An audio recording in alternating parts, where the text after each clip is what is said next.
Yeah, that's one of the moments where I was like, yeah, I jumped and I was like, hold on, it's not that movie, because I kind of tricked myself into thinking it's not this movie.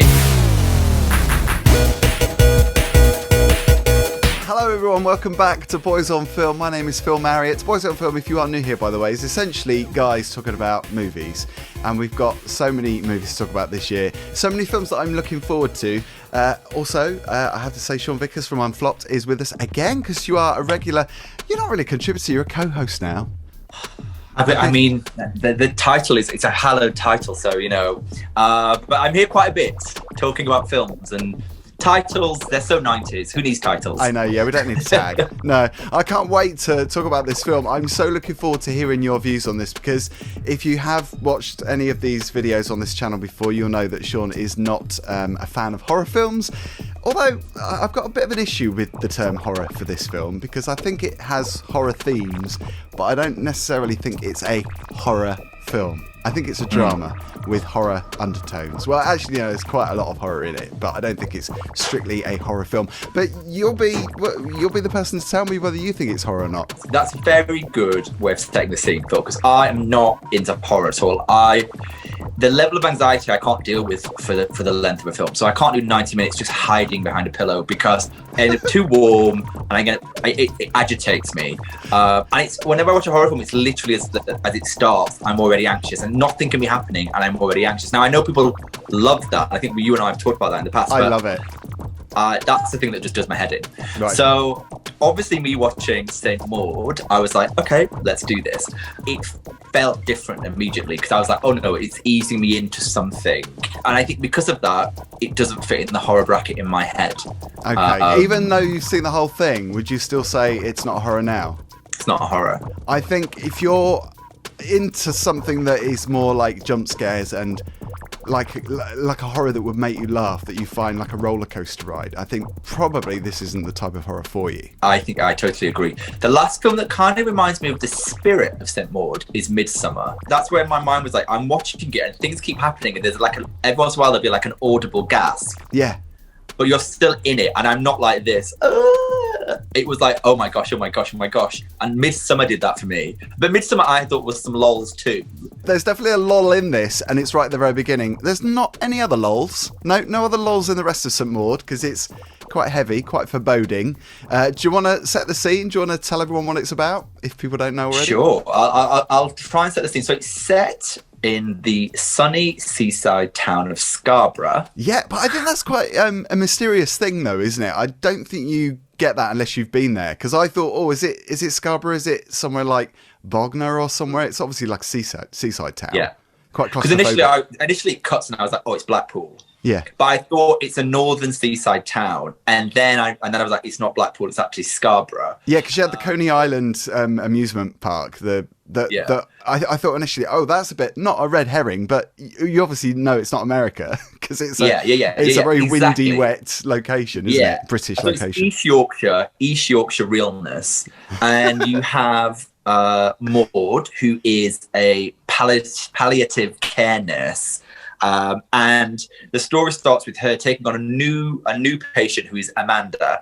And Amanda is kind of a freewheeling boho ex-contemporary dancer living in Scarborough, which is interesting that she lives in Scarborough. Yeah. And really Maud's responsibility that she feels to Amanda in her last days, you know, in the physical realm. And so that's where the story starts. So you've got this quite pious nurse who takes responsibility very, very seriously.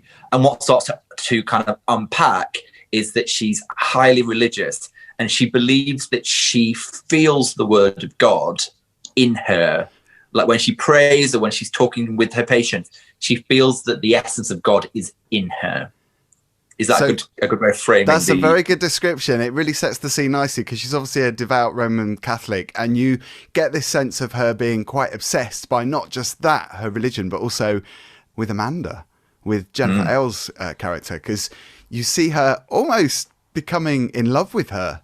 And I think it's that really plays with your head. I think it's that obsession and that kind of unhinged personality that starts to develop with Morfydd Clark's character, who is Maud, obviously, St. Maud, the lead character. And I think it's that really is the most important thing about this being in the term of horror, and people are saying it's classed as horror, because it's that I think is most frightening. I think there are other things that could be frightening, like the slasher genre, and, you know, comedy horror is not so much frightening because they're more playful. But I think if you're going to do a horror properly, I think this is the way to do it, is to get under your skin, and this definitely got under my skin. Yeah.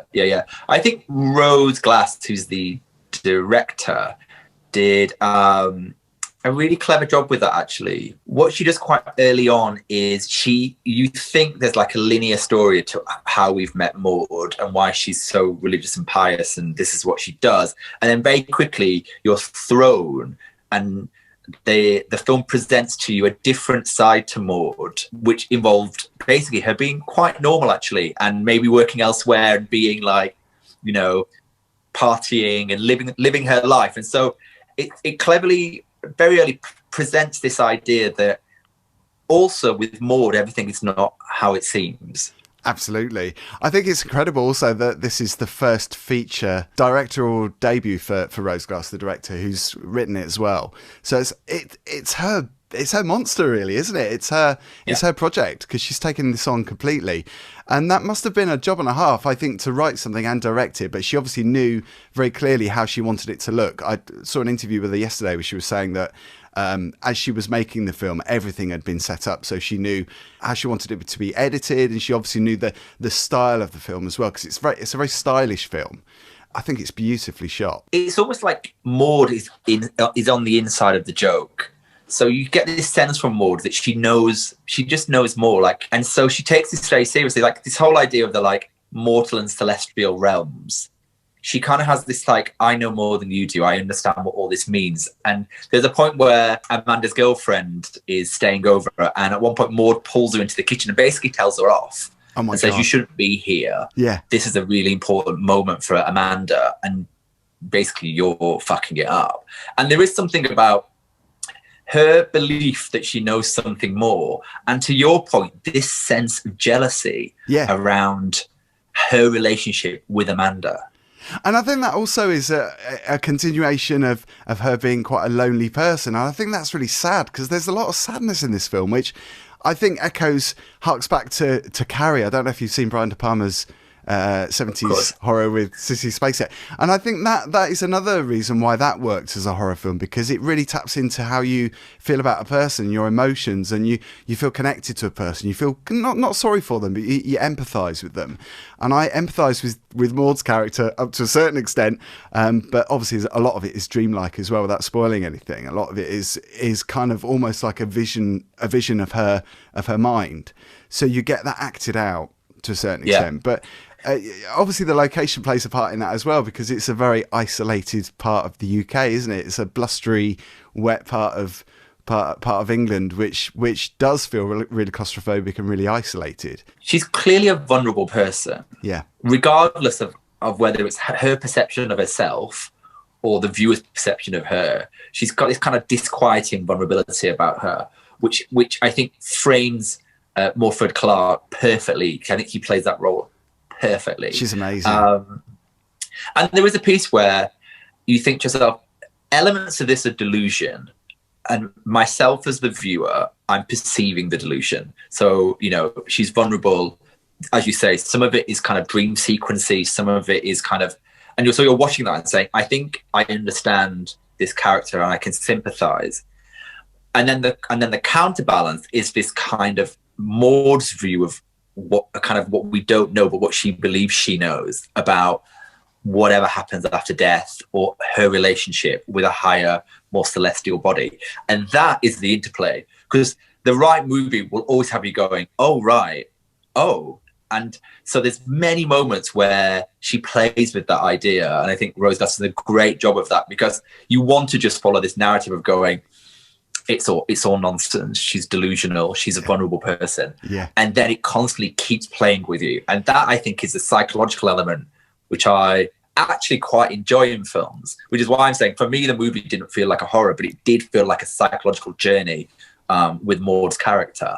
Just you talking about that, I've actually got goosebumps again because I'm thinking back to certain scenes in the film. There's the most amazing, very powerful scene where Maud goes to the pub because she's feeling a bit rejected. She goes to the pub with the intention to meet people. She's sat there in the middle of the room with her pint.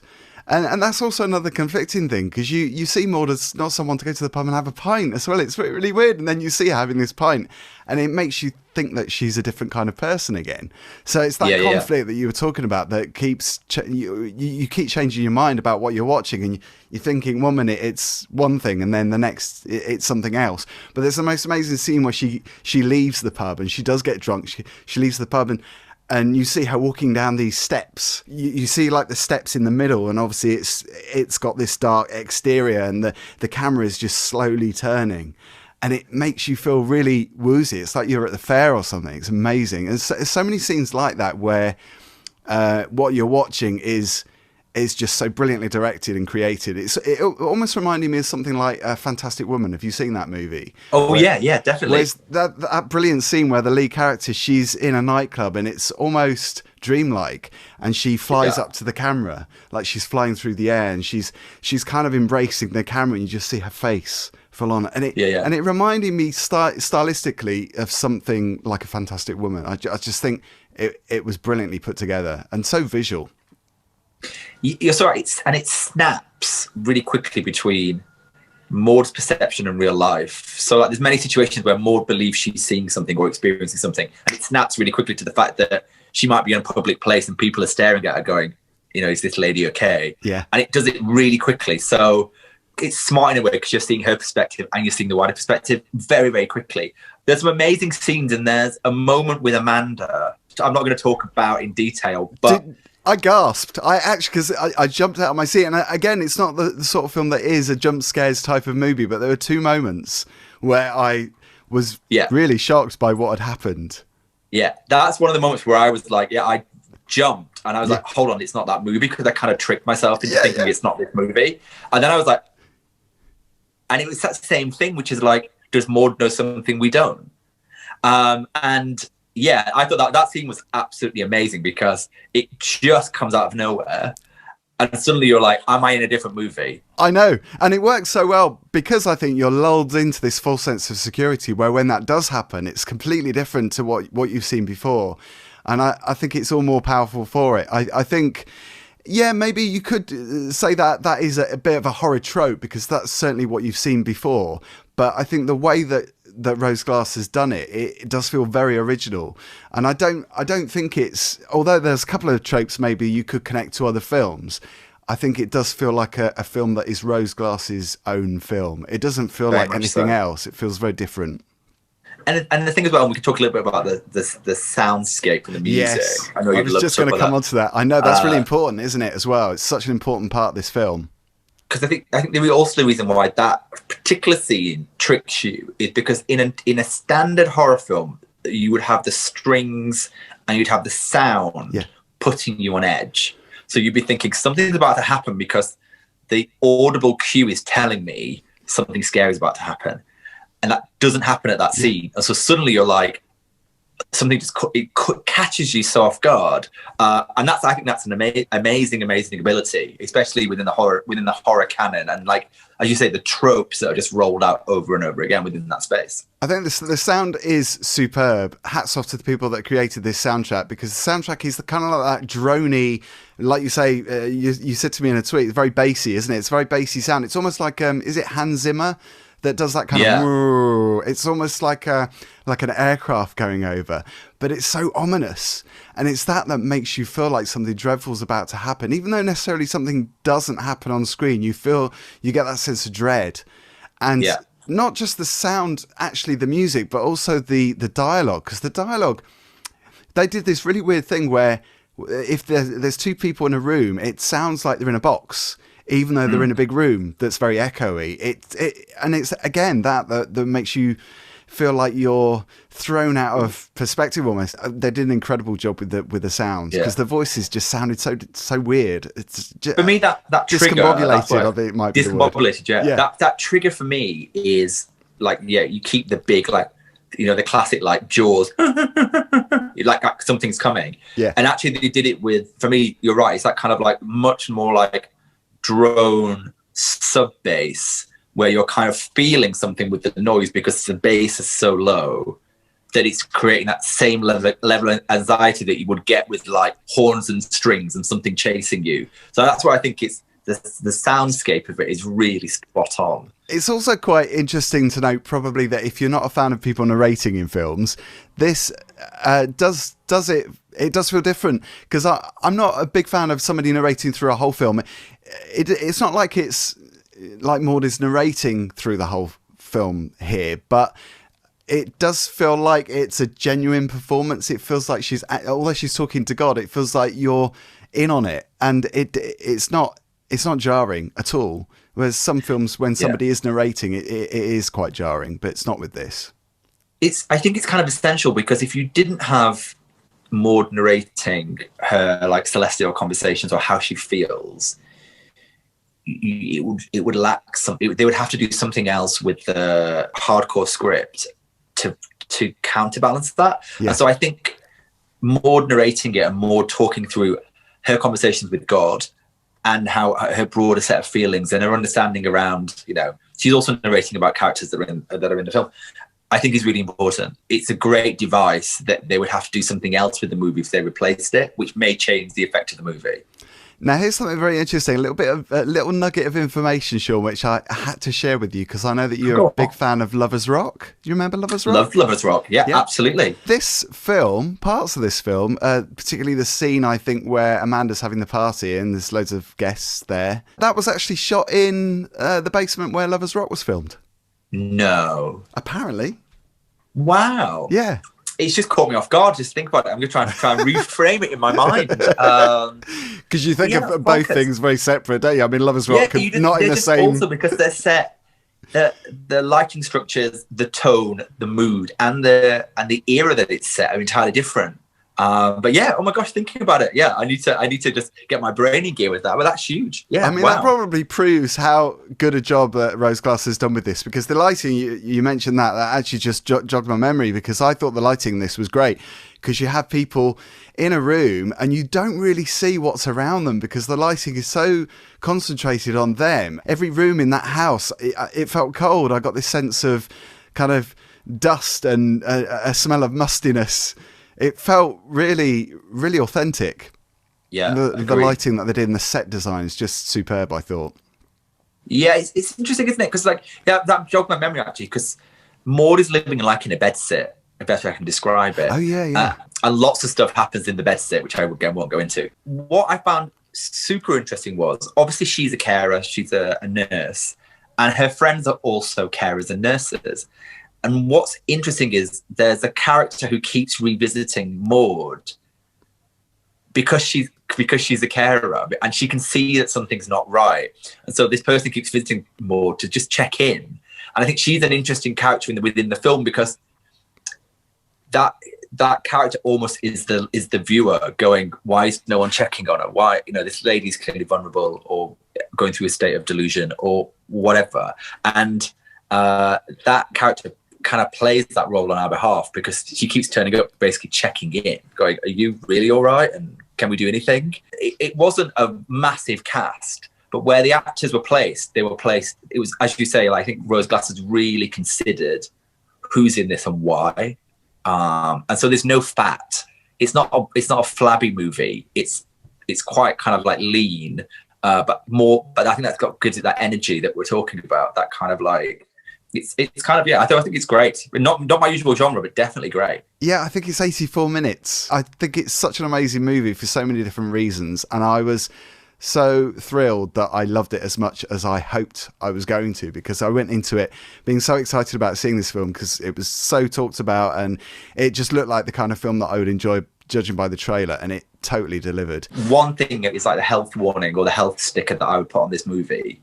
Because of the nature of the poster and because of all of the kind of supporting reviews that have happened, which kind of say best horror in years, blah, blah, blah, I tuned in with an expectation of what this movie was, and it wasn't that movie. Yeah. Now, for some horror fans, which is why it's good to frame it this way, they may be disappointed because they may be expecting something that never happens in this film.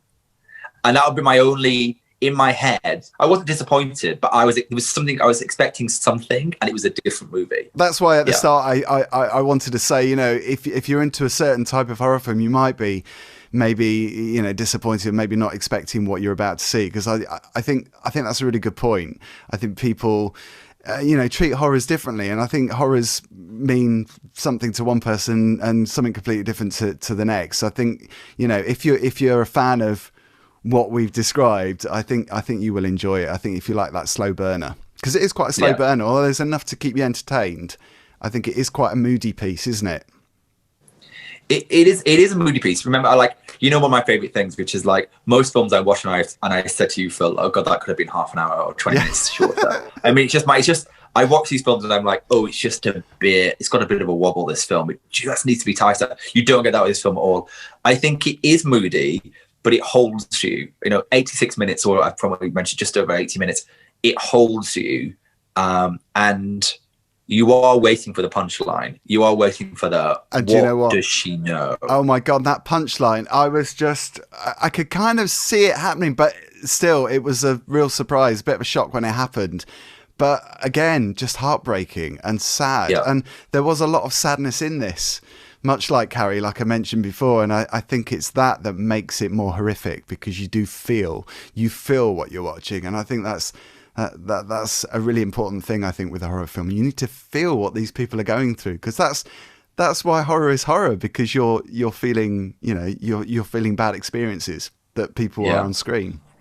I would the last 90 seconds the last 90 seconds are a very special moment in cinema, and I'm just going to leave that there. Oh my God, so beautifully shot, and so visionary, I think, as well. You could really see this director going on to do some amazing films after this, and what a way to start. Oh my God, just brilliant. I gasped when I read that this was her first feature directorial debut. It's just incredible. I'm always amazed by that, Phil. You know, often when I look at Mubi, the film channel, and they've got a section at the moment that says directorial firsts, and you look at some of those movies that sit in the directorial first, and it blows your mind, because you're like, that's the first film you did.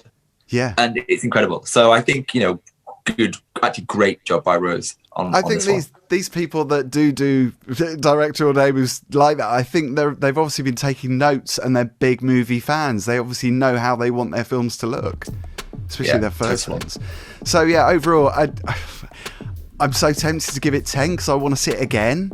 I think it was stylish, well acted. I thought it was memorable. That's another thing as well. I keep thinking of certain scenes, and there are so many scenes that I've just stayed with me. It just really got under my skin. I felt a range of emotions. I did laugh at one scene at the beginning. I'll quickly say what that is where Maud arrives at the house where Amanda is, and the woman, the previous carer, she lets her in, and Maud says, how is she? How's Amanda? She's just total...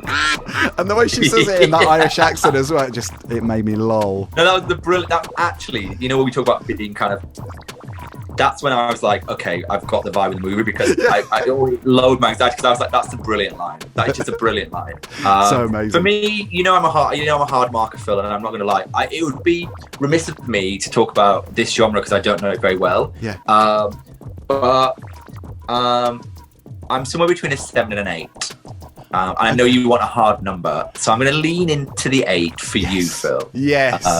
I'm so thrilled. I'm so thrilled that you really enjoyed it, because this is the thing that I get with my other half as well. He hates horror, but I know that he loves certain types of horror films that aren't necessarily horrors strictly, but they have that horror element. And I think this is definitely one of them, although he didn't like this. He thought it was reminiscent of other films, and I think he thought it felt a bit tired, but I'm completely the other way. I just didn't agree at all with that. I'm going to have to say my husband thought exactly the same thing.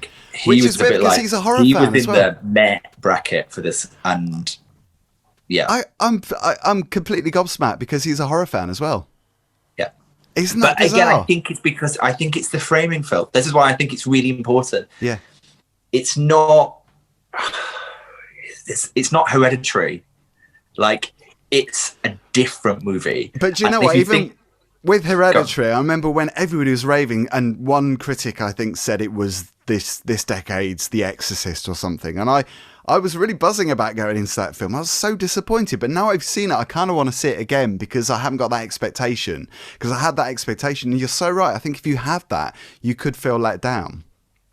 Yeah, exactly. So I would, you know what? I think I would watch St. Maud again and kind of like bathe in it in a different way, because I'd know the start, beginning, and the end, and then I'd probably appreciate it more when I've removed another layer of anxiety. Yeah. Because it is a brilliant bit of character acting, and it's a great movie. I think it often happens this way: is expectation gets ahead of it. What was that kind of film that was shot in the late 90s on like a handy cam? Blair Witch Project. Blair Witch Project, yeah. I remember seeing Blair Witch Project at the cinema, and there was so much hype about it that it can only ever disappoint in a way the first time round, because you're like, I'm so about to see the thing that's going to change my life. And then you watch it and you go, oh. And when that happens, it's actually your expectations. It's not necessarily the movie. So I will probably watch St. Maud again. What did you think of Blair Witch? Knowing it's that kind of movie. Did you enjoy Blair Witch? Again, I think it's better. I think it's better the second time round. No, yeah. I think one of those movies, the first time round, I was just overawed by the expectation that what this film was going to do to me. Yeah. And then when it fails, because nothing can live up to that, then I watched it again maybe a year or so later and was like, that's a great movie. It's good advice to go into a film up, not knowing as much. I mean, we've deliberately kind of avoided plot spoilers and things that could ruin the film, because you could mention something that's really pivotal to the storyline. I think that there is a real danger of exposing too much, because I think you need to just go in and not know anything about it, because I think the less you know about it, the more you're going to enjoy it. I think I absolutely loved it, and yeah, hopefully, you know, I'm so looking forward to seeing what she does next, because I loved everything about it. That's all I'm saying. I can't enthuse enough. I know you're like bowled over. I'm gushing.